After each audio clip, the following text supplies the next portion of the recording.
ఆకతాయిలు రెచ్చిపోతున్నారు. భీమవరంలో ఒక బోక్ బ్యాచ్, ఒక రకంగా చెప్పాలంటే ఇలాంటి రోడ్డు మీద బేవర్స్గా తిరిగే వాళ్ళని పోరం బోకులు అని మాత్రమే అనాలి.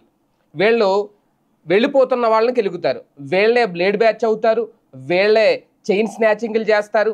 ఇలాంటి వాళ్ళని ఊరికే వదిలేస్తే రేపొద్దున్న అంతర్జాతీయ అంతర్రాష్ట్ర దొంగల ముఠాకి వీళ్ళే అధిపతులు అవుతారు. ఇప్పుడు భీమవరంలో ఈ బ్యాచ్ అయితే కలకలం రేపుతుంది. స్థానికంగా ఎవరైనా రోడ్డు మీద తిరగాలంటే భయపడుతున్న పరిస్థితి. ఒక్కసారి ఆ విజువల్స్ చూపించవచ్చు. నేను మీకు ఆ విజువల్స్ చూపించే ప్రయత్నం చేస్తాను. ఈ విజువల్స్లో కనిపిస్తున్న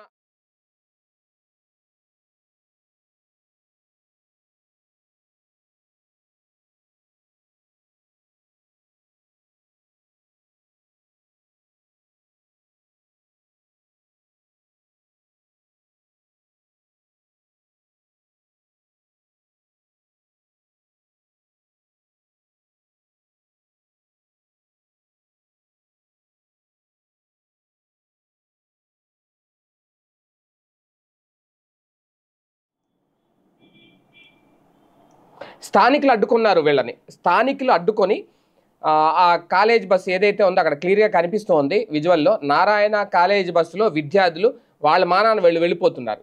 వెళ్ళిపోతున్న వాళ్ళని వీడు ఆపి ఆ కిటికీలోంచి ఉన్న వ్యక్తిని లాగిపెట్టి ఒకటి కొట్టి పారిపోతున్నాడు అక్కడి నుంచి.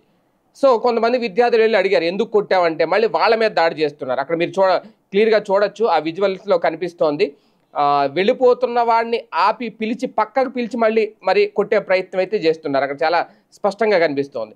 దీంతో స్థానికులు ఒకళ్ళే ఇద్దరు ముగ్గురు వచ్చారు, వాళ్ళని అడ్డుకునే ప్రయత్నం చేశారు. అయినా సరే వాళ్ళ ప్రతాపం చూపిస్తున్నారు అక్కడ. అదిగో చూడండి, అక్కడ విజువల్స్లో చూస్తే చాలా స్పష్టంగా అర్థమవుతోంది. లాగి కొడుతున్నారు ఒక్కొక్కడిని.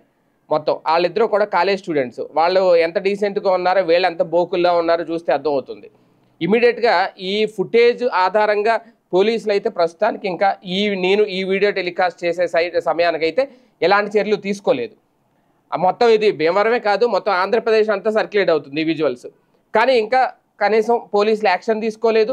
పోలీసులు చర్యలు తీసుకుంటే ఇమీడియట్గా స్పందించే అవకాశం ఉంటుంది. ఎందుకంటే నిన్న కాకినాడలో ఎస్పీ బిందు మాధవ్ గారు తునికి సంబంధించి ఇలాగే ఒక లవ్ ఫెయిల్యూర్లో ఒక కుర్రాడు నేను ఆత్మహత్య చేసుకుంటున్నానని చెప్పి డైరెక్ట్గా ఎస్పీకి ఫోన్ చేసి చెప్తే ఇమీడియట్గా ఆయన తుని పోలీసులు ఫోన్ చేస్తే సిఐ 10 నిమిషాల్లో అతను ఒక గదిలో కూర్చొని ఇక మరి కాసేపట్లో చనిపోవడానికి సిద్ధంగా ఉన్నాడు. ఎదురుగా 2 బ్లేడ్లు పట్టుకొని కత్తులు పెట్టుకొని రెడీగా ఉన్నాడు కోసుకోవడానికి. అప్పటికే 2 సార్లు కోసుకున్నాడు కూడా చెయ్య.